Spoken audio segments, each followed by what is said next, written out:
Hello everyone, मैं हूं शिवम द्विवेदी और आप देख रहे हैं अपना पसंदीदा चैनल ज्ञानोदय के गुरुजी। ये हमारा कर्ण बैच है और इस कर्ण बैच में हम लोग पढ़ रहे हैं 11th क्लास की मैथ को। 11th क्लास की मैथ का ये चैप्टर नंबर 2 है और इस चैप्टर नंबर 2 का नाम है संबंध एवं फलन, जिसे अंग्रेजी में कहा जाता है रिलेशंस एंड फंक्शंस।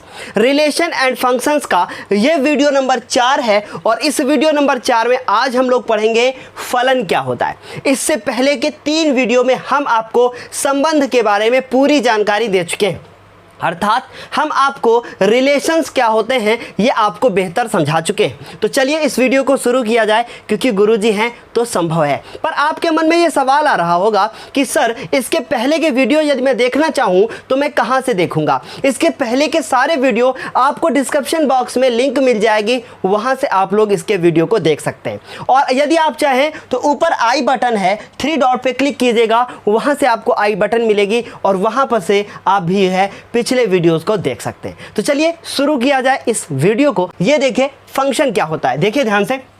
एक समुच्चय ए, समुच्चय क्या होता है इसके पहले भी हम बता चुके हैं आपको। एक समुच्चय ए से समुच्चय बी का संबंध। मान लीजिए कि कोई एक समुच्चय है और उस समुच्चय में बहुत सारे अवयव हैं। समुच्चय होता क्या है? अवयवों का क्या है? समूह है, ठीक है। तो मान लीजिए कि आपके पास एक कोई समुच्चय है, मेरी बात ध्यान से सुनिएगा, एक एक चीज क्लियर कर देंगे। एक कोई समुच्चय है, उस समुच्चय में कुछ एलिमेंट्स हैं, 2 है, उसके बाद 3 है और उसके बाद मान लिया मैंने 4 है। तो कह रहे हैं कि मान लीजिए कि एक समुच्चय है और इस समुच्चय का नाम क्या है? मान लीजिए कि इस समुच्चय का नाम मैंने रखा ए, ठीक है। कह रहे हैं समुच्चय बी का संबंध, ठीक है। अब बी का संबंध, ठीक है, अब संबंध निकालेंगे हम लोग, ठीक है। बहुत ध्यान से मेरी बात को सुनना, ठीक है। तो अब हम लोग क्या करेंगे, एक दूसरा समुच्चय बनाएंगे, ठीक है। मान लो मैंने कहा कि इसमें कुछ एलिमेंट्स हैं, 1 है और उसके बाद 1 है और ओनली 1 और उसके बाद 2 है, बस इसके सिवा और कोई नहीं है। इसका नाम मैंने क्या दे दिया? बी। इसका इसके साथ कुछ रिलेशन है, मैंने कहा कि इसका इसके साथ कुछ रिलेशन है, इसका इसके साथ कुछ संबंध है।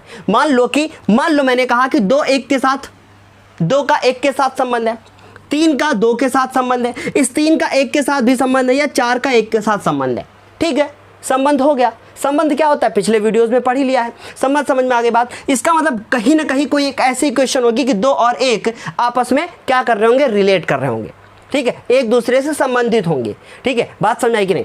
अब देखो जरा क्या करें, f एक फलन कहलाता है, बस इस लाइन में कुछ नहीं है। एक समुच्चय ए से समुच्चय बी का संबंध f एक फलन कहलाता है। f क्यों लिखा गया? f is known as function.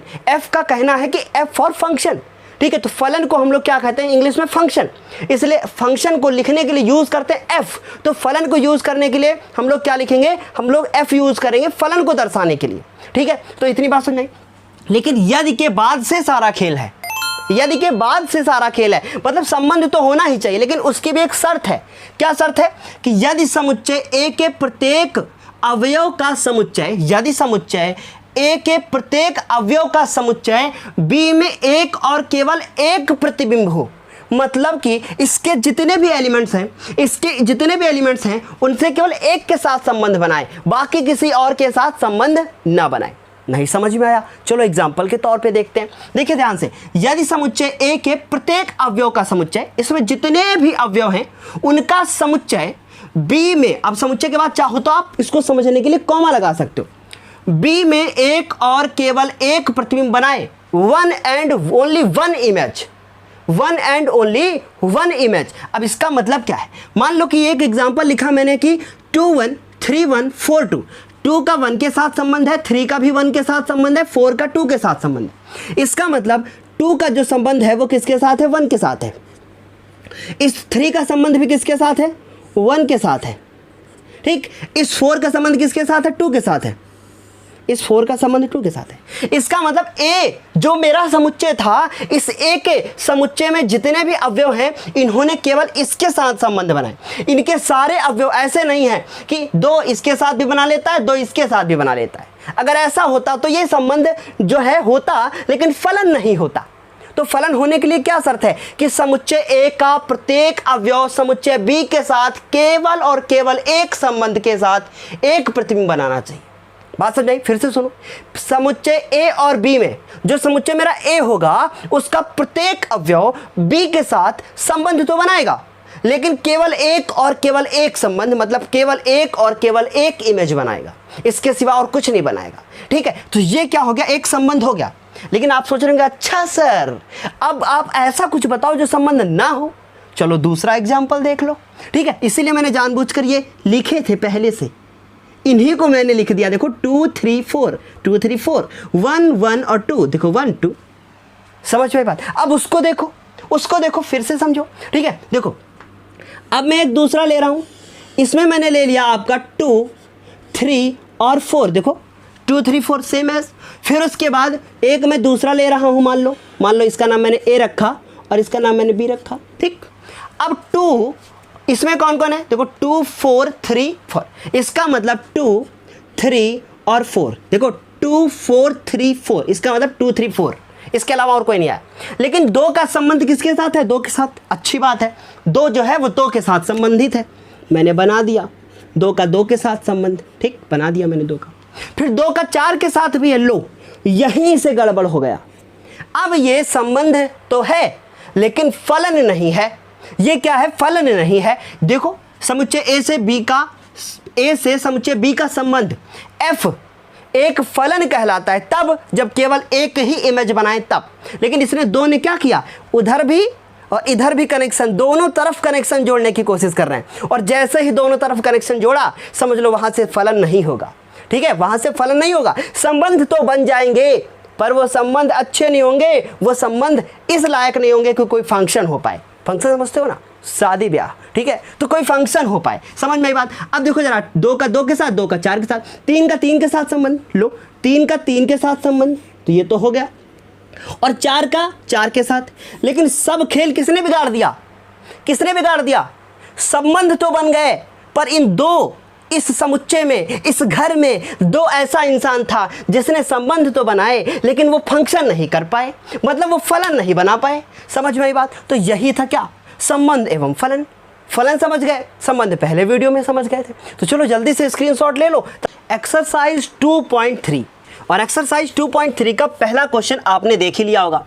क्या लिखा है ध्यान से देखिएगा, पढ़िएगा ध्यान से। नीचे क्या लिखा है, निम्नलिखित संबंधों में कौन कौन से फलन है। ठीक है, मैंने पहले सोचा था कि फलनों के प्रकार बता देंगे, लेकिन फलनों के प्रकार मैंने इसलिए नहीं बताया क्योंकि वो फिर आप लोगों को थोड़ा सा ऊपर से जाता और चीज़ें अभी क्लियर नहीं हो पाएंगी, क्योंकि पहले इसके एक्सरसाइज को कर लीजिए। ठीक है, निम्नलिखित संबंधों में कौन से फलन हैं, कौन से क्या है फलन है, कारण का उल्लेख कीजिए। बहुत सारे क्वेश्चन दिखे। फिर उसके बाद क्या है, यदि संबंध एक फलन है तो उसका परिसर भी ज्ञात कीजिए। यदि संबंध एक फलन है तो उसका परिसर भी ज्ञात कीजिए। चलो परिसर और प्रांत में सब कुछ बता दूंगा। ठीक है, पहला क्वेश्चन क्या लिखा है, पहला क्वेश्चन लिखा है कि एक कोई दिया है। ठीक है, क्या दिया है, रिलेशन दे दिया गया है। क्या लिखा है, 2 1 2 1 2 1 के बाद फिर क्या लिखा है, 5 1, तो हमने क्या लिखा फिर 5 1 2 1 5 1। उसके बाद 8 1, तो हमने 8 1 लिखा। उसके बाद 11 1, तो हमने 11 और 1 लिखा। फिर उसके बाद 11 1 के बाद 14 1 लिखा और बाद में 17 1। इतनी चीज़ें हमने यहाँ पर लिख दी। तो इतनी बात समझ में आ गई कि नहीं। ठीक है, ये लिख दिया देखो 2 1 5 1 8 1 11 1 और 14 1 और 17 1। अब बताना है कि ये संबंध है या नहीं। चलो अब हम लोग सबसे पहले इसकी इमेज बनाने की कोशिश करते हैं। पहले इमेज बनाते हैं। ठीक है, तो हम लोग सबसे पहले इसको चेक करना है कि संबंध है कि नहीं। तो हम लोग यहाँ लिखे हल। ठीक, फिर मैंने लिखा एक ये समुच्चय ऐसे बनाया और देखा कि दूसरा एक समुच्चय बनाया। ठीक, 2 समुच्चय बनाए। अब 2 5 8 11 14 17 2 5 8 उसके बाद 11 14 और 17, इसमें ओनली 1 कौन आया है, 1। ठीक है, अब देखो चेक करो 2 का संबंध किसके साथ है बताओ, 1 के साथ है। फिर 5 का संबंध किसके साथ है बताओ, इसके साथ है। 8 का किसके साथ है, इसका भी इसके साथ है। 11 का भी इसके साथ है, इसका भी इसके साथ है और इसका भी इसके साथ है। ठीक, इनका सबका संबंध किसके साथ है, 1 के साथ। अब मुझे बताओ क्या ये संबंध तो है, क्या ये फलन हुआ? हाँ, क्योंकि इनमें से कोई ऐसा एलिमेंट नहीं था, क्योंकि जब इसमें एक ही एलिमेंट है, एक ही अवयव है, तो कैसे वो दूसरे के साथ कर लेगा। तो जाहिर सी बात है कि संबंध होगा। नहीं समझ में आई, इसका प्रत्येक अवयव इसके अवयव के साथ संबंधित है, संबंध बनाता है, लेकिन केवल और केवल एक संबंध बनाता है। ऐसा नहीं हुआ कि 2 यहाँ पे उपस्थित हो या कोई नंबर हो और उसके साथ 2 उसके साथ भी जुड़ जाए, ऐसा नहीं है। तो ये क्या है, हम लोग लिखेंगे चूँकि ये हमने मान लिया क्या है ये, ठीक है, ए मान लिया, इसको ए हो गया, इसको मैंने क्या मान लिया, बी मान लिया। चूँकि समुच्चय ए, ऐसे लिखना है इसको आंसर को, समुच्चय ए का प्रत्येक अवयव समुच्चय बी के साथ केवल और केवल समुच्चय ए का प्रत्येक अवयव समुच्चय बी के साथ केवल और केवल एक प्रतिबिंब बनाता है। एक प्रतिबिंब क्या करता है, बनाता है, फुल स्टॉप। इसलिए जो ये हमारा आप देख रहे हैं ये क्या है, एक फलन है, अर्थात ये संबंध एक फलन है, ठीक है। अर्थात यह संबंध जो ऊपर मैंने लिखा है, यह संबंध एक क्या है, फलन है। समझ में आई बात, ऐसे आपको कॉपी पे लिखना है, ठीक, समझ में आई बात। अब देखो ए हो गया, ये क्या हो गया, बी हो गया, ठीक है। ये जो मैंने रिलेशन बनाया है वो रिलेशन इज अ क्या है, function, because all of elements in set A is and only is one image formed in B, ऐसे लिख सकते हो। या फिर आप चाहो तो इसको ऐसे भी लिख सकते हो कि since all the elements of domain are having their unique image this relation R is a function, ऐसे आप लिख सकते हो, ठीक है। तो ये बात समझ आ गई। अब मुझे इसका प्रांत भी लिखना है, इसका प्रांत और परिसर भी लिखना है। चलो मैं यही लिख रहा हूँ, इसका प्रांत लिखो, परिसर नहीं, प्रांत नहीं पूछा है पर लिख लो, जरूरी है, लिख देता हूँ मैं। कौन कौन है इसके सारे अवयव जो इसके साथ इमेज बनाते हैं, 2 5 8 11 14 और 17, ठीक, ऐसे लिखा जाता है। फिर उसके बाद परिसर भी पूछा है, परिसर में कौन है, केवल और केवल कौन है बताओ, 1, बस ये प्रांत हो गया और ये क्या हो गया, परिसर हो गया। समझ में आ गई इतनी चीज। अब इसका दूसरा क्वेश्चन देखो, इसका दूसरा देखो, पहला तो समझ में आ गया, ठीक, समझ गए सभी लोग। अब पहला समझ में आ गया, पहले के बाद अब कौन सा देखेंगे, दूसरा, ठीक। पूरा चैप्टर आज हम इसको खत्म ही कर देंगे पूरा, ठीक है। चलो पहला हो गया, अभी दूसरा क्वेश्चन देखो, दूसरा देखो, दूसरा कर लोगे आप लोग कि नहीं कर लोगे बताओ, कर लोगे आप, ठीक है, बता दिया जाए, चलो ठीक है बता देते हैं। r इक्वल टू क्या दिया है, 2 1 दिया है। फिर उसके बाद कौन है, 4 2 है। फिर उसके बाद 6 3 है। उसके बाद 8 4 है, देखते रहना, ठीक है, 8 4 है। फिर उसके बाद 10 5 है।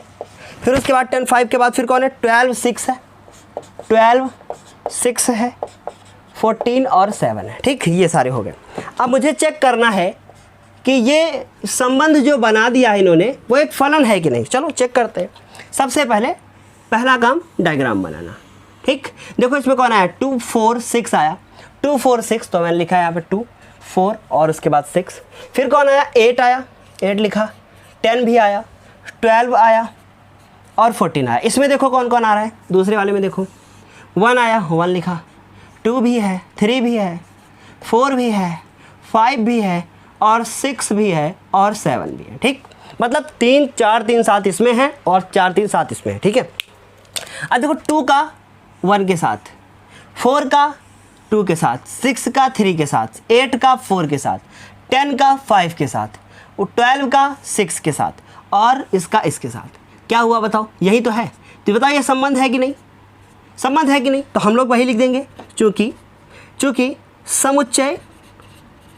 समुच्चय ए का, अब इसको ए लिख लिया, इसको बी लिख लिया, ए का प्रत्येक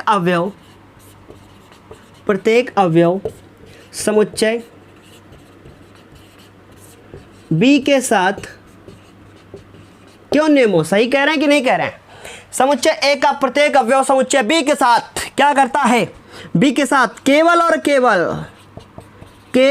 केवल क्या करता है, एक संबंध बनाता है, या कह सकते हैं केवल एक प्रतिबिंब बनाता है, केवल एक प्रतिबिंब बनाता है। भैया एक ही प्रतिबिंब बना रहे हैं, इसलिए समुच्चय समुच्चय मत लिखो, इसलिए यह संबंध एक फलन है। अगर संबंध ही नहीं होगा तो फलन का कोई सवाल नहीं उठता। पहले संबंध बनाओ फिर फंक्शन करो, नया जमाना, ठीक है। यह संबंध एक फलन है, ठीक, समझ में आ गई बात। ये हो गया हमारा। अब इससे पूछा गया था आपसे, इसमें हो गया था परिसर और प्रांत, दो चीज़ें पूछी गई थी, ठीक है। तो पहले परिसर देख लो, परिसर ये होते हैं सारे 1 2 3 4 5 6 7, ठीक। इस प्रांत देखो, प्रांत कौन कौन होंगे, ये सारे होंगे 2 4 6 8 10 12 14, ठीक है। ये हो गया। मक्खी बहुत परेशान करती भाई, समझ में आ गई बात। तो इस तरीके से दूसरा भी हो गया। समझ में आया कि नहीं? उम्मीद है पूरा समझ में आया होगा। जल्दी से स्क्रीनशॉट ले लो भाई, जल्दी से। हाँ, ले लिया कि नहीं, है ना। दूसरा भी क्वेश्चन हो गया। अब तीसरा करेंगे, फिर चौथा करेंगे, चौथा है नहीं, दूसरा करेंगे फिर, ठीक है। चलो देखो, अभी तो हम लोग इसके पार्ट्स कर रहे हैं। ये फर्स्ट का कौन सा पार्ट था? सेकंड पार्ट था। अब फर्स्ट का कौन सा पार्ट करेंगे हम लोग? थर्ड पार्ट करेंगे, ठीक है। तो फर्स्ट का थर्ड पार्ट देखो, फर्स्ट का थर्ड, ठीक है। क्या लिखा बताओ? 1, तीसरा क्वेश्चन देखो, इसमें अपने आप लिख लेना, ठीक है। 1 3, लेकिन मैं बता दूंगा बस, 1 5, फिर उसके बाद 2 5, सारा खेल हो गया। देखो 1 1 1 3 के साथ भी 1 5 के साथ भी तो कैसे संबंध हो सकता है? संबंध हो सकता है, फलन नहीं हो सकता है, ठीक है। तो समझ में आई बात। ऐसे किया, ऐसे किया। इसमें कौन कौन आया? 1 1 2, तो 1 और 2। इसमें कौन आया? 3 5 5, तो 3 और 5, बस, ठीक है। अब देखो 1 किसके साथ है संबंध? 3 के साथ। बच्चा 1 का संबंध 5 के साथ, बस खेला खत्म। यहाँ से आप खत्म, अब नहीं हो सकता, क्योंकि संबंध हो गया पर फलन नहीं होगा, क्योंकि एक ना दोगला है, ठीक है। अब 2 के साथ देखो, 2 के साथ 5 का संबंध है, तो ये हो गया भैया। तो लिखेंगे यह संबंध एक फलन नहीं है, नहीं है, क्योंकि इसको ए मान लो, इसको बी मान लो, क्योंकि समुच्चय ए का प्रत्येक अवयव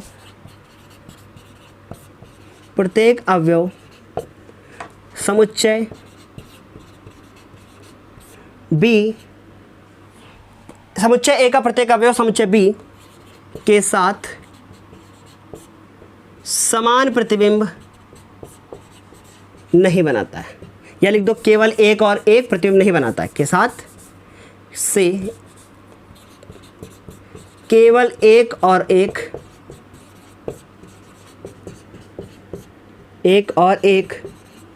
केवल एक और एक प्रतिबिंब नहीं बनाता है। समझ में आ रही कि नहीं बात? बताओ। नहीं बनाता है, समझ गए? तो इस तरीके से हम लोगों ने पहला क्वेश्चन पूरा कंप्लीट कर लिया। अब देखते हैं हम लोग क्वेश्चन नंबर 2 को, ठीक है। क्वेश्चन नंबर 2 क्या लिखा हुआ है? स्क्रीन पे आपको दिख गया होगा। लिखा है कि निम्नलिखित वास्तविक फलनों के प्रांत तथा परिसर ज्ञात कीजिए, ठीक है।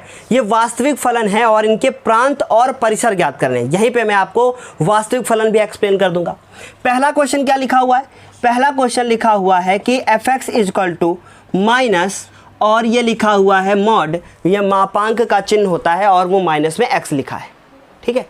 तो यहाँ पे एक चीज़ आई और लिखा है कि वास्तविक फलन, ठीक है। वास्तविक फलन क्या होता है? ध्यान से समझ लेना। वास्तविक फलन क्या होता है, ठीक है। बस इनके जानकारी के लिए बस इतना लिख लो, जिनका परिसर मतलब रेंज वास्तविक संख्याओं का समुच्चय होता है। वास्तविक संख्याओं का समुच्चय होता है। वास्तविक संख्याओं का क्या होता है? समुच्चय होता है। अब ध्यान से मेरी बात को समझना, ठीक है। जिनका परिसर जो होता है वो वास्तविक संख्याओं का समुच्चय होता है, उन्हें हम लोग वास्तविक फलन कहते हैं, ठीक। अब ये लिखा हुआ है, इसको हमें हल करना है। हमें क्या बताना है? प्रांत बताना है और परिसर बताना है, ठीक है। चलो एक इसको प्रैक्टिकली कुछ करके देखते हैं, अगर आप x बराबर जो कुछ लोगे, मान लो आपने x बराबर 1 लिया, ठीक। कितना लिया? 1 लिया। अगर 1 लोगे तो आंसर कितना आ जाएगा बताओ? 1 ही आएगा, ठीक। 1 लोगे तो कितना आएगा? 1 ही आएगा, क्योंकि अगर 1 आपने रखा तो आंसर क्या आएगा 1, और उसके बाद 1 के बाद ये 1 हो गया, ठीक, ये 1 हो गया अंदर, और आगे माइनस लगा है, तब आंसर कितना आ जाएगा, 1 के बाद आंसर कितना आ जाएगा, 1 नहीं आएगा, 1 के बाद आंसर आ जाएगा -1, ठीक है, क्योंकि जब इसको आप ओपन करोगे तो -1 हो जाएगा। लेकिन अगर आपने -1 लिया तब भी आंसर कितना आ जाएगा बताओ, तब भी -1 आएगा। अगर 1 लोगे तब भी 1 लोगे अगर, तो भी हमारा कितना आएगा -1, 1 लोगे तब भी क्या होगा, -1 लोगे तब भी कितना आ जाएगा, -1 ही आएगा। मतलब हर तरफ से ये हमारा -1 ही देगा। लेकिन अगर x की जगह पे आपने 2 ले लिया, चलो ठीक है 2 ले लिया, तो आंसर कितना आ जाएगा, तब भी -2 आएगा।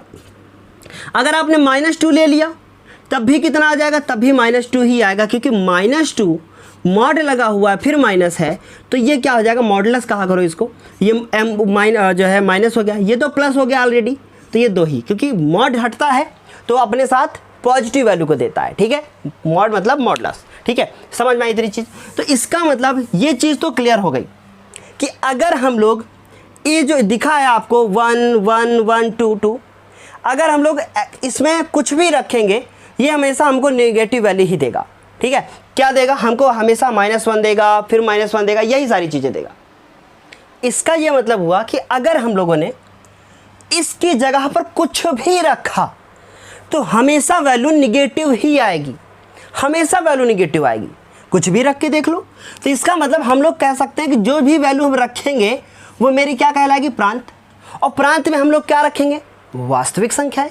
इसका मतलब प्रांत जो हमारा होगा वो क्या होगा, वास्तविक संख्याएं ही होगा। तो हम लोग यहाँ क्या लिखेंगे बताओ, वास्तविक संख्याएं। पता ये बात समझ में आ गई कि नहीं आई, ये बात समझ में आ गई कि नहीं आई, ठीक, ये क्या होगी, वास्तविक संख्या होगी। लेकिन अगर आपसे कोई पूछे कि इसका परिसर बताओ क्या होगा, अब फिर से ध्यान से समझना, तो हमेशा कैसा आएगा, माइनस में आएगा। इसका मतलब हमेशा जब माइनस में आना है तो हम कह सकते हैं कि जो हमारा जो भी वैल्यू आएगी, ठीक है, अब मान लो आपने यहाँ 0 रख लिया तो भी आंसर कितना आएगा, 0 ही आएगा, निगेटिव 0 नहीं कह सकते। इसका मतलब जो भी आंसर होगा वो -∞ से लेकर 0 के बीच होगा, इन दोनों के बीच ही होगा। तो हम लोग परिसर अगर लिखना चाहें तो क्या लिख सकते हैं कि जो परिसर होगा वो हमारा -∞ से लेकर 0 के क्या होगा, बीच होगा। लेकिन 0 भी उसमें इंक्लूड होगा, 0 भी उसमें होगा। अगर इसमें 0 भी होगा तो इसका मतलब ये वाला ब्रैकेट लगाएंगे, -∞ भी हो सकता है तो हम लोग इसमें ये वाला ब्रैकेट लगाएंगे। समझ में आई बात, यही ब्रैकेट क्यों, क्योंकि संवृत और विवृत फंक्शन आपने पढ़े थे, ये क्लोज इंटरवल लगाएंगे क्योंकि 0 भी सम्मिलित है। या करके जिसको भी समझ में ना आया हो वो ऐसे लिख सकता है कि जो इसका परिसर होगा, ठीक है, या करके लिख सकते हो आप, या करके आप इसको लिख सकते हो कि जो भी हमारा परिसर होगा वो क्या होगा, जो भी परिसर में जो भी आंसर आएगा वो क्या आएगा कि x का जो मान होगा, मान लो x मान लिया, वो 0 के इस -∞ से बड़ा होगा या तो बराबर होगा, और उसके बाद या तो वो 0 से क्या होगा, छोटा होगा, या तो 0 के क्या होगा, बराबर होगा। ऐसे जब लिखा जाता है, ऐसे जब लिखा जाता है तो ये लिखा जाता है, ठीक, और यहाँ लिखोगे x सच दैट, ये जो है वैल्यू ऐसे लिखी जाएगी। समझ में आ गई बात कि ये जो x का मान होगा वो इन दोनों के क्या है, बीचों बीच है। आप यहाँ लिख सकते हो ऐसे, ऐसे, ठीक, ये है इसके लिखने के क्या तरीके। समझ में आई बात, तो ये एक तरीका है, ये हमने कौन से रूप में लिख दिया है, समुच्चय निर्माण रूप, ठीक है, ये हमारा समुच्चय निर्माण रूप है। रोस्टर रूप भी लिखना चाहो तो आप रोस्टर रूप भी लिख सकते हो इसका कि इन्फिनिटी ऐसे, -∞, फिर उसके बाद डॉट डॉट डॉट, ठीक है, डॉट डॉट डॉट, फिर उसके बाद लिख सकते हो आप कि 0, ऐसे लिख सकते हो, ठीक, ऐसे लिख सकते हो, पर कोई ज़रूरत नहीं है उसकी। समझ में आई इतनी चीज़, ये आसानी से समझ में आ गया होगा।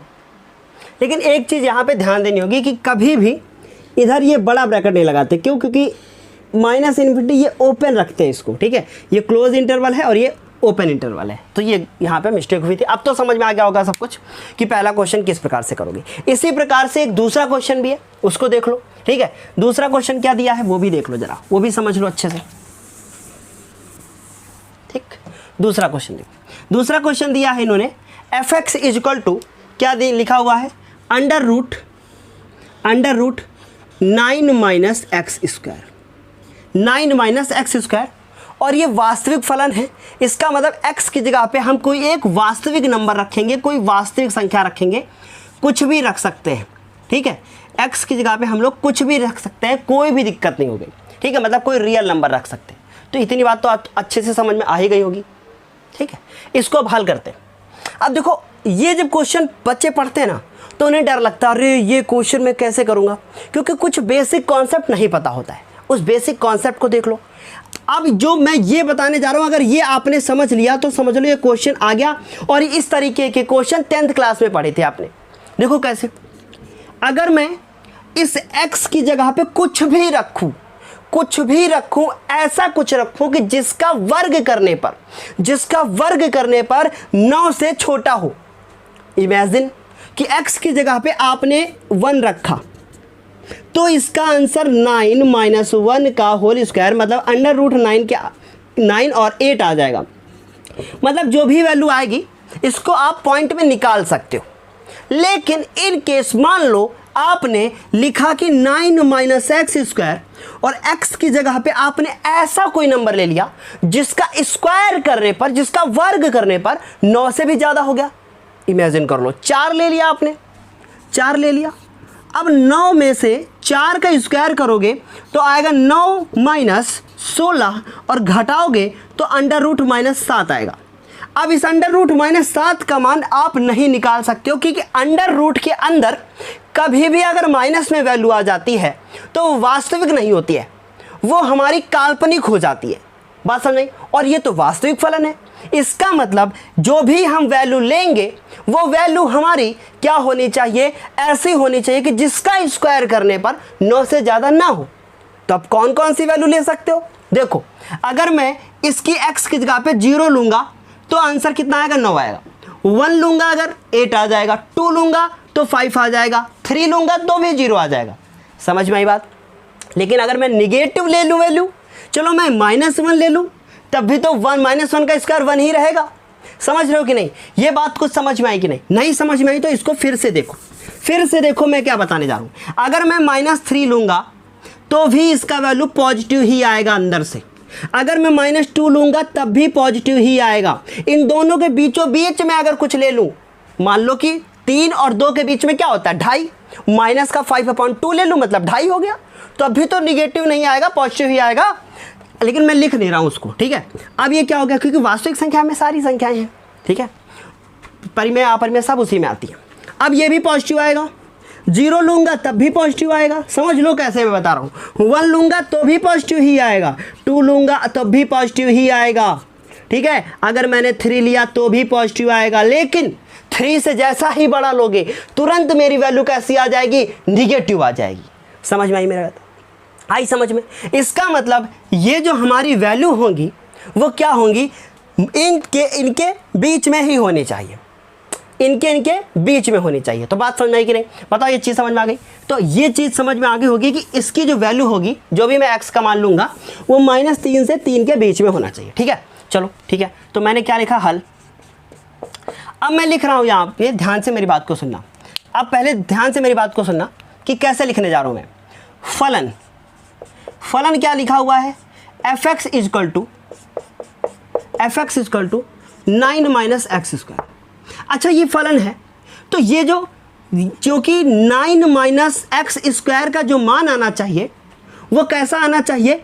वो 0 से बड़ा होना चाहिए और या तो 0 के बराबर होना चाहिए, अन्यथा ये वास्तविक नहीं होगा। तो इस तरीके से मैंने लिख दिया, ठीक, इस तरीके से मैंने लिख दिया। समझ में आ गई बात? कोई भी दिक्कत नहीं हुई होगी। अब मैं इसको देखूँ तो ये लिखा है 3 का स्क्वायर और -x², ऐसे लिखा है, ठीक। फिर मैं लिखूं कि एक बार ये प्लस में है तो 3 - x और 3 + x, ये ऐसे लिखा है, कोई दिक्कत? अब मैं इसको 2 हिस्सों में तोड़ दूं, 3 - x ऐसे लिखा है और 3 + x ऐसे लिखा है। अब मैं इस x को अगर उधर भेज दूं तो ये x का जो मान होगा वो क्या कह रहा है? x को अगर मैं उधर भेज दूं तो ये आंसर कितना आ जाएगा? x, ये आ जाएगा 3 आ जाएगा, ठीक है। उधर भेज दिया, समझ लो। इसमें भी उधर अगर मैं भेज दूं तो x का मान ये हो गया -3, ठीक। ये समझ आ गई? इसका ये मतलब हुआ, ध्यान से मेरी बात को समझना, इसको उधर भेजा, किसको? 3 को, तो माइनस हो गया। इसमें x को उधर भेजा तो ऐसे हो गया। समझ में आई बात? लेकिन x को उधर अगर मैं भेजूंगा तो ये ऐसे वैल्यू होगी, ऐसे, उसको नहीं भेज सकता मैं। ये बात समझ आ गई। अब ये इतनी वैल्यू हो गई। ये कह रहा है कि x का मान 3 से छोटा होना चाहिए या तो 3 के बराबर होना चाहिए। ये कह रहा है x का मान -3 से बड़ा होना चाहिए या तो इसके बराबर होना चाहिए। अर्थात इन दोनों को मैं मिला दूं, अर्थात मैं कहूं इन दोनों को मिला दूं तो मैं ऐसे लिखूंगा, x का मान, इस x का मान का क्या होना चाहिए, इस x का मान इससे क्या होना चाहिए। देखो जरा ध्यान से मेरी बात को सुना। ये वाली चीज़ मैंने लिखी है घुमा के, इस चिड़िया का मुंह भी बदल दिया क्योंकि बदलना पड़ेगा। अब इसको देखो, ये कह रहा है कि -3 से -3 की तरफ चिड़िया का मुंह बंद है, ऐसे। ये हुआ हमारा क्या, प्रांत। भाई बात समझे। इस x का मान 3 से क्या होना चाहिए, छोटा होना चाहिए या तो बराबर होना चाहिए। -3 से बड़ा होना चाहिए या तो बराबर होना चाहिए। समझ में आई बात, कुछ कठिन नहीं है, बराबर ही समझ के चलो इसको, और कुछ परेशान मत हो। ये चीज़ नहीं समझ में आई हो तो फिर से देख लो। -x को उधर भेजा तो ऐसे हो गया, ठीक। इसको माइनस को उधर भेजा तो ये -3 हो गया, ठीक। समझ में आई बात।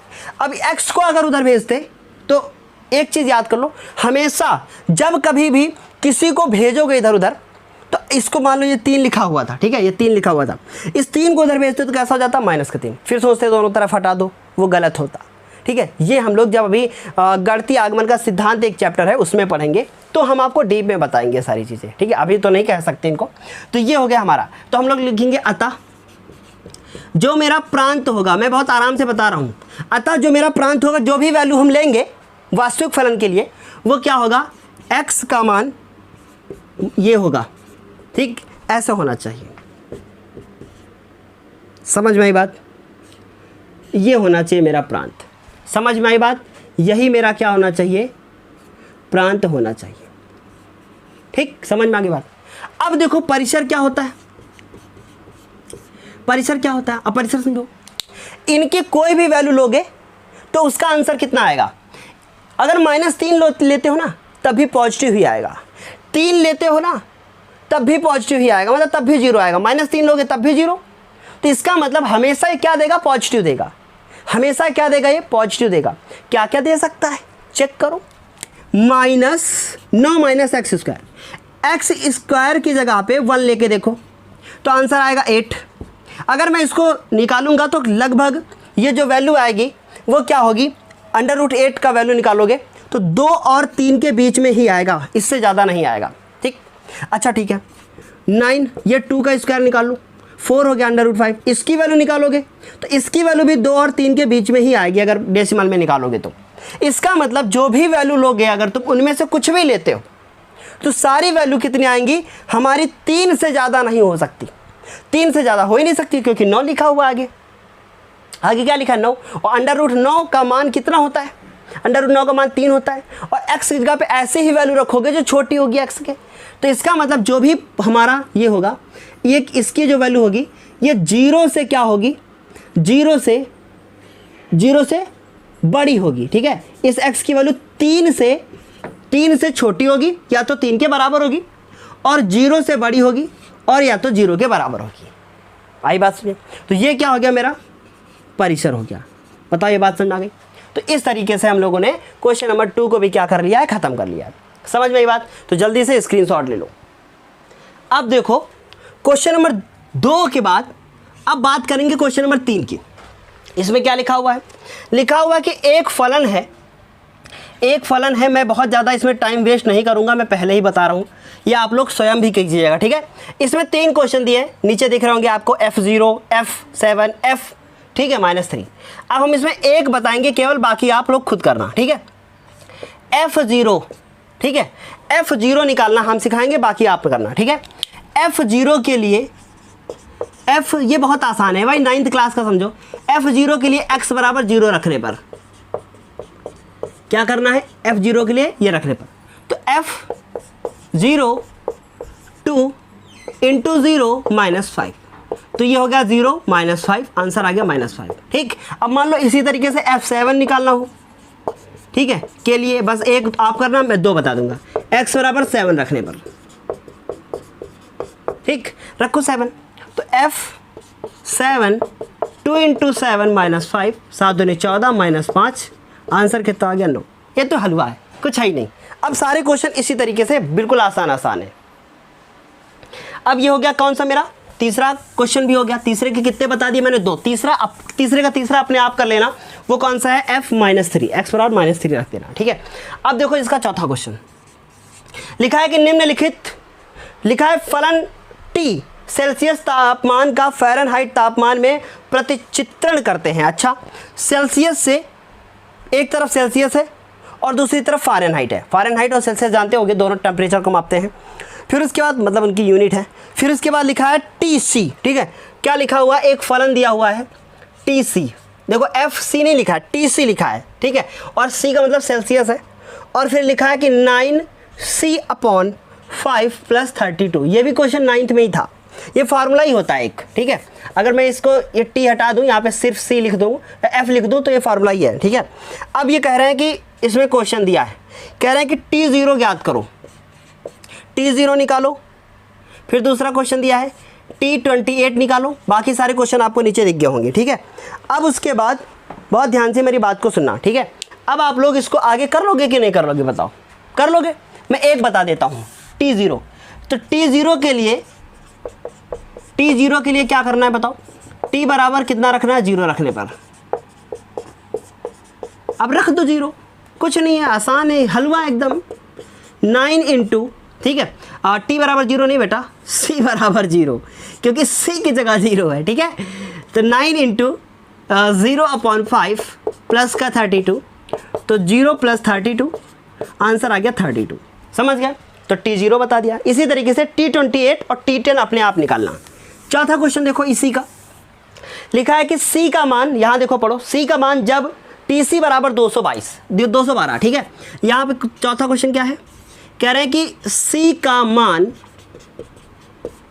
जब TC बराबर 212। अब ये मत करना कि C की जगह पर 212 रख दो, ऐसा नहीं करना है, TC की जगह पे 212 रखना है, ठीक है। तो हम क्या करेंगे, हम लोग लिखेंगे TC बराबर 212 रखने पर, C की जगह मत रखना वरना गलत हो जाएगा, ठीक है। TC की जगह रखना है, तो 212 9 इंटू C/5, ठीक है, प्लस का 32, ठीक है। अब ये 32 इधर ले आओ, तो 212 माइनस का 32, 9C/5।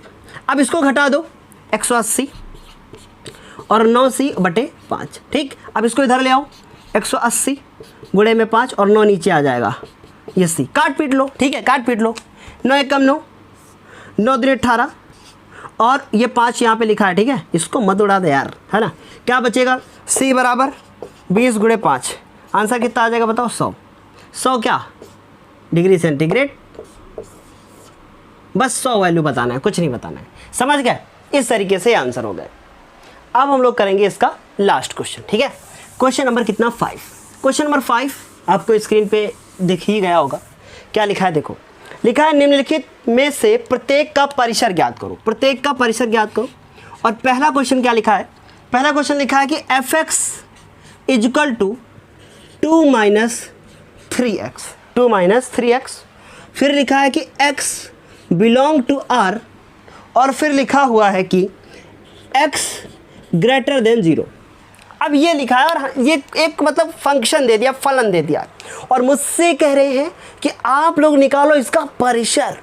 परिसर मतलब इसकी रेंज निकालो, ये कहाँ तक जा सकता है, ठीक। देखो हम लोग अगर x का मान 0 से ज़्यादा रखना है तो कुछ भी रख सकते हैं, डेसिमल रख सकते हो, कुछ भी रख सकते कि नहीं, मतलब पॉइंट में कुछ भी रख सकते हो, पर वो पॉजिटिव होना चाहिए, कुछ भी पॉजिटिव वैल्यू रख सकते हो। यहाँ तक कि 0.1 भी रख सकते हो, 0.1 भी रख सकते हो, ठीक, क्योंकि वास्तविक संख्या है ना, x बिलोंग टू R, ठीक है। R मतलब वास्तविक संख्या, तो इसका मतलब हम लोग इसका जब परिसर निकालेंगे तो देखो क्या करेंगे, परिसर, ठीक है, क्या निकालेंगे, रेंज। ध्यान से समझना, थोड़ी सी ये कठिन है, बस ये थोड़ा सा। अब यहाँ से आपकी मैथ एकदम हलवा हो जाएगी, कुछ भी कठिन नहीं है, सारी चीज़ें समझ में आएंगी। यही 2 चैप्टर ऐसे थे जो थोड़े से खाली घुमावदार थे, हाँ, आपके दिमाग को टेस्ट करते कि आपके अंदर कितनी क्षमता है मैथ पढ़ने की। जिसको डर के भाग जाना था, वो बहुत सारे ऐसे बच्चे होंगे ना जो ये केवल 11th क्लास की मैथ लिए होंगे और मैथ से डरे होंगे और डर के छोड़ दिए होंगे आपके एक आधे ऐसे दोस्त जो कहेंगे अरे भैया ये कोई पहला चैप्टर पढ़े, समुच्चय पढ़े, इतना कठिन कठिन को ज़रा समझ में नहीं आ रहा है, वो नंबर इधर उधर आ ही नहीं रहा, कुछ समझ में नहीं आ रहा है। और भैया जब हमने समुच्चय पढ़ लिया, जब हम संबंध फलन में पहुंचे ना, तो रिलेशन ऐसा वक्त हमको लगता है भैया हम अगर रिलेशन फंक्शन पढ़ेंगे हमारा रिलेशन दूसरे छूट जाएगा है, हम ये आज के बाद रिलेशन फंक्शन नहीं पढ़ेंगे, बायो ले लो, बढ़िया रंगो पोतो, बढ़िया काम करो, वो ज़िंदगी है ना। पर मैथ नहीं लेंगे, हमको मैथ से डर लगता है, हम मैथ नहीं पढ़ेंगे, हाँ हमको डर लगता है, वो वाली ज़िंदगी नहीं जीना। ख़त्म, 2 चैप्टर ख़त्म। कितने वीडियो, 12 पिछले के, एक चैप्टर के पहले चैप्टर के 12 वीडियो और इसके 4 वीडियो, 12 4 16। अब कोई वीडियो 1 घंटे से ज़्यादा तो होगा नहीं, चलो मैं एवरेज मान लूँ कि 10 घंटे 16 वीडियो में लगे होंगे। अब 10 घंटे अगर आप मन लगा के 10 पढ़ लो, आपको पढ़ने में 20 लगेंगे, हम कहते 4 दिन लगेंगे। 4 दिन में चैप्टर कवर हो गया कि नहीं? उनको तो एक बार मत पढ़ो, हम कह रहे 4 बार पढ़ो, तो 4 चौको 16 दिन, बीच में 2-4 दिन सो लो, 4 दिन छुट्टी मार लो, कितने दिन हो गए? 20। लो 20 दिन में तैयार हो गया आपका 2 चैप्टर, और क्या चाहिए है? आप क्या एक ही दिन में घंटे भर में 4 चैप्टर तैयार कर लोगे? दोनों चैप्टर वो नहीं होने वाला, ठीक है। तो आज से बिल्कुल मैथ एकदम हलवा होगी यहाँ से, ठीक है। चलो देखो अब इसको परिसर देखो, x की जगह मैं कुछ भी ले लूँगा, अगर कुछ भी ले लूँगा पर वो 0 से ज़्यादा होना चाहिए, मतलब पॉजिटिव वाली होनी चाहिए। इसका मतलब अगर 0 से ज़्यादा, मान लो मैं 1 ले लूँ, अगर मैं 1 लूँगा तो जो इसका आंसर आएगा वो नेगेटिव आ जाएगा, क्योंकि देखो 3 एकम 3, 2 में से 1 चला गया। अगर मैं इसका 1 ना लूँ, कुछ और ले लूँ, ठीक है, 2 ले लूँ, 2 4 से, तब भी तो निगेटिव आएगा। मतलब हर केस में वैल्यू निगेटिव आनी है। लेकिन मान लो 0.1 ले लिया, 0.1 ले लिया, तब तो निगेटिव नहीं आएगा, क्योंकि अगर आपने 0.1 ले लिया तो वैल्यू निगेटिव कैसे आएगी? क्योंकि 0.3 हो जाएगा। अब इसको तुम घटा लो, ये वैल्यू पॉजिटिव आएगी। तो आप सोच रहे होंगे अच्छा सर जी इसका मान जो होगा वो हमारा जो पॉजिटिव हमेशा निगेटिव आएगा, क्योंकि बच्चा यही गलती करता है, हमेशा निगेटिव आएगा। सर जी कुछ ले लो निगेटिव आएगा, ऐसा थोड़ी होगा। अब इसका मतलब देखो फिर क्या होगा, इसके परिसर में जो भी वैल्यू होगी वो 2 से, देखो जरा ध्यान से, क्या होगा, 2 जो लिखा है इस 2 से छोटी होगी, 2 से छोटी होगी हमेशा, क्योंकि 2 में से घट रहा है ना, तो छोटी होगी, ठीक है। 2 से क्या होगी? छोटी होगी। चाहे तो देख लो इसको भी घटाओगे, 2 से छोटी होगी, 2 से छोटी होगी, 2 से छोटी हो गई। लेकिन इनफाइनाइट से क्या होगी? बड़ी होगी। माइनस इनफाइनाइट से क्या होगी? बड़ी होगी। माइनस इनफाइनाइट से बड़ी होगी, या माइनस इनफाइनाइट से क्या होगी? बड़ी होगी, ठीक है। तो ये इसकी वैल्यू होगी, ये इसका परिसर होगा। बताओ समझ में आई कि नहीं बात आई? ये इसका कौन सा रूप हो गया, ये तो समझना है। लेकिन इसको मैं दूसरी भाषा में लिखना चाहूँ अगर, तो मैं लिख सकता हूँ कि इसकी जो वैल्यू होगी वो माइनस इनफाइनाइट, और ये 2, अब 2 की तरफ यही वाला ब्रैकेट लगाना है। ये कौन सा ब्रैकेट है? खुला अंतराल का ब्रैकेट है, ठीक है। तो यही वाला ब्रैकेट लगाना है। बताओ समझ में आ गई? परिसर हो गया। समझ में आई कि नहीं ये चीज़? तो ये इसका क्या हो गया? परिसर। क्लियर है इतनी चीज़? कठिन तो नहीं लगाना, समझ में आई बात? अब देखो ध्यान से, फिर दूसरा देखो,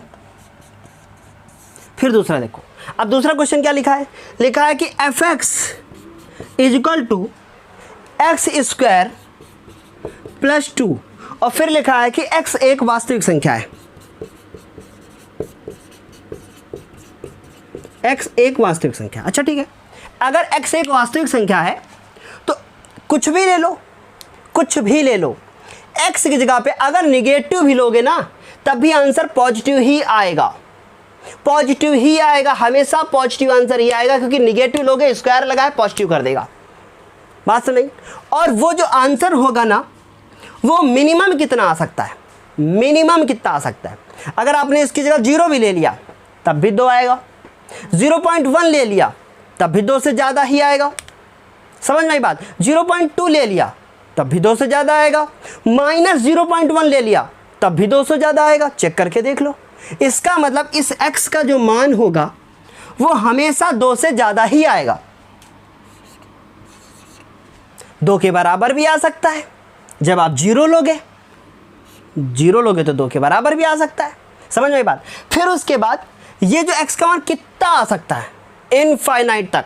इसका मतलब ये इनफाइनाइट से छोटा होगा, ठीक, या बराबर नहीं हो सकता, ऐसे ही लगाना है आपको, ठीक है। समझ में आई बात?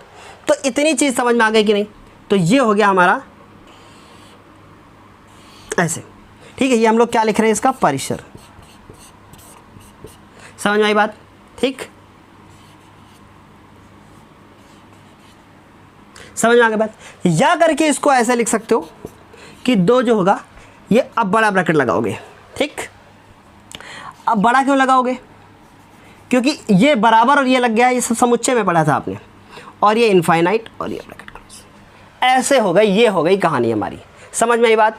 तो इस तरीके से ये दूसरा भी हो गया। ठीक, अब इसका तीसरा देखो।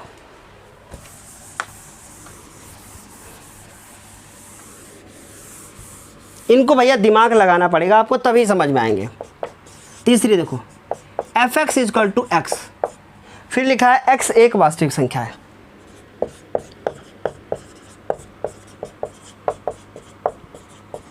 ठीक, चलो x एक वास्तविक संख्या है तो भैया जो परिसर होगा वो भी तो एक वास्तविक संख्या ही होगा।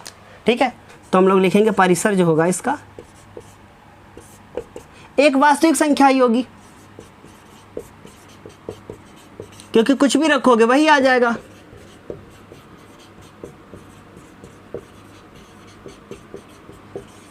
खत्म। तो ये है कहानी हमारे इस सेकंड चैप्टर की। अब मैं कुछ आपको बताऊंगा, ध्यान से सुनिएगा, तब तक स्क्रीनशॉट ले लीजिए। हाँ, तो ये है कुछ कहानी इसकी, इस चैप्टर की। ठीक है, हम लोगों ने अभी तक फर्स्ट चैप्टर कंप्लीट कर लिया, जिसमें मैंने कितने वीडियो आपको दिए थे? फर्स्ट चैप्टर में ध्यान से मेरी बात को सुनिएगा, 12 वीडियो दिए थे मैंने आपको एक्सरसाइज के। ठीक है, 1 वीडियो मैंने आपको दिया था, ये हम फर्स्ट चैप्टर की बात कर रहे हैं। ठीक है, फर्स्ट चैप्टर, ध्यान से मेरी बात को सुन लीजिए। फर्स्ट चैप्टर के इतने वीडियो, पहला जो हमने दिया था ये एक वीडियो दिया था फुल एक्सरसाइज का, फुल कॉन्सेप्ट।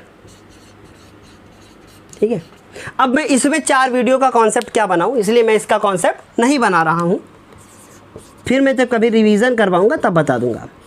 सेकेंड चैप्टर में मैंने क्या किया, टोटल आपको कितने वीडियो थे? 4 दिए फर्स्ट। अब इसमें देखो 4 वीडियो में क्या क्या किया। फर्स्ट और प्लस सेकेंड वीडियो में हम लोगों ने एक्सरसाइज 2.1 कवर की विथ कॉन्सेप्ट। ठीक है, फिर इसके बाद फर्स्ट और सेकंड हो गया, अब 2 वीडियो हो ही गए ना उधर, 1 और 2। फिर तीसरे वीडियो में मैंने क्या किया, एक्सरसाइज 2.2 बताया, और चौथे में एक्सरसाइज 2.4 बताया। 2.4 कहाँ से आ गई, 3 बताया। ठीक है, तो 1 2 3 1 2 3 4, समझ में आई बात? मतलब एक्सरसाइज 2.1 में 2 वीडियो, इसमें 1 वीडियो, इसमें 1 वीडियो, यहाँ से कहानी ख़त्म। अब हम लोग पढ़ेंगे चैप्टर नंबर 3। चैप्टर नंबर 3 को पढ़ेंगे, और जिसका इंग्लिश में नाम है त्रिकोणमितीय फंक्शन। ठीक है, ट्राइगोनोमेट्रिक फंक्शन। अब त्रिकोणमितीय फंक्शन क्या होते हैं, इनको करने के लिए पहले एक चीज़ याद कर लो कि आपको पिछले ईयर के 10th क्लास के बेसिक फॉर्मूले याद होने चाहिए, बेसिक फॉर्मूले याद होने चाहिए। ठीक है, जो आप लोग याद कर लो, मैं जल्द ही इस चैप्टर को शुरू करने जा रहा हूँ। ठीक है, तो बेसिक जो भी त्रिकोणमिति के फॉर्मूले हैं, किसके फॉर्मूले, वो आपको याद होने चाहिए। अगर आप ये फॉर्मूले चाहते हो कि सर कैसे याद करेंगे, तो आप मेरे 10th क्लास वाली प्लेलिस्ट में जाइए, 10th क्लास को ढूंढिए कहाँ पर है। ढूंढने के बाद आप उसमें चैप्टर नंबर त्रिकोणमिति का कौन सा था, 6 7 8 9, आई थिंक 8 नंबर चैप्टर। ठीक है, 8 नंबर चैप्टर है त्रिकोणमिति का, उसको देखिए जाके। ठीक है, पहला ही वीडियो उसमें है, उसमें सारे फॉर्मूले मैंने बताए हैं, और यहाँ तक कि वहाँ पे ऐसे फॉर्मूले हैं जो 10th के थे भी नहीं, क्योंकि उसमें मैंने 2 थीटा 3 थीटा के भी फॉर्मूले बताए थे। तो एक बार उनको रिवाइज कर लो जल्दी से आप लोग, ताकि और आगे मैं चीज़ों को जल्दी से कवर कर सकूँ। चैप्टर नंबर 2 आज से ख़त्म है, चैप्टर नंबर 3 हम लोग शुरू करेंगे next day. Thank you, best of luck, ऐसे ही मेहनत करते रहो, आगे बढ़ते रहो। धन्यवाद, और ऐसे ही मुझे मोटिवेट करते रहो। Best of luck.